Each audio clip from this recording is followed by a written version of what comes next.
If you care about Palestine, I need you to listen. I'm gonna give you a list of instructions and explanations as to why we are doing the things that we're doing. Because I know y'all want to be effective, but one of the things that we are collectively failing Palestinian people in doing is listening. This is the BDS National Committee. They are the people that started the BDS movement. After receiving hundreds of comments and DMs asking why certain companies aren't on the list, they reposted their original picture saying these are the companies that we are boycotting. Just a reminder that the BDS National Committee is the reason that the BDS movement started, and it is Palestini-led and organized. In response to that post, a lot of people were saying, why aren't we boycotting X, Y, and Z? Including companies like Coca-Cola and Disney, and all of that is explained on the BDS website. But to make it short and sweet, boycotting companies like Coca-Cola is largely ineffective. And creating super long list of companies to boycott is also ineffective. Now, if you go to the BDS website and you go to what to boycott, it explains why a decentralized boycott is ineffective. This is a decentralized boycott. This is what happens when we start trying to boycott every single company that we know has ties to Israel. You get small groups of people boycotting some companies, individuals boycotting other companies, and people not boycotting anything because they don't know what's going on. And then you have a centralized boycott where we have a number of fixed targets where everyone is boycotting those companies. If we are able to effectively boycott a small number of companies, we can have a profound effect on those companies, sending signals to other companies that if they don't want to lose their bottom line, that they also need to make changes because nobody is stopping them from being the next target. But the only way to get to more targets is if we're actually effective in those centralized boycotts. The next thing I want to talk about is listening to Palestinian people.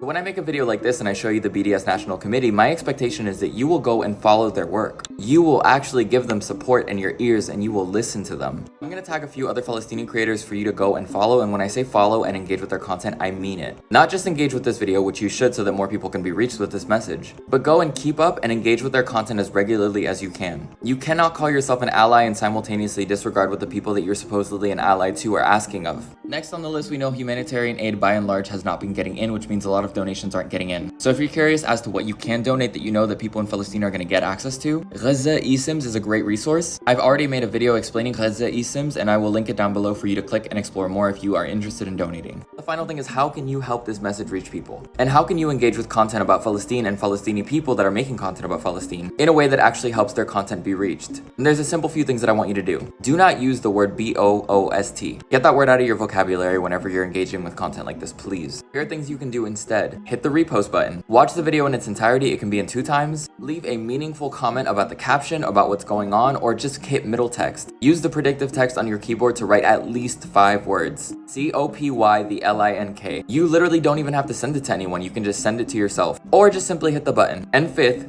follow them. Follow people on the ground. Follow people with ties to Palestine. Follow people who have committed to sharing their voices. Because unfortunately right now with the BDS National Committee, I've went through their comment section and I see a lot of people arguing with them and claiming that they as non-Palestinian people and people who have just learned about what's going on in Palestine have a better idea of how to boycott than they do. The organization that literally started the BDS National Movement. We need to be listening, and we need to be listening effectively. I'm going to link some creators down here.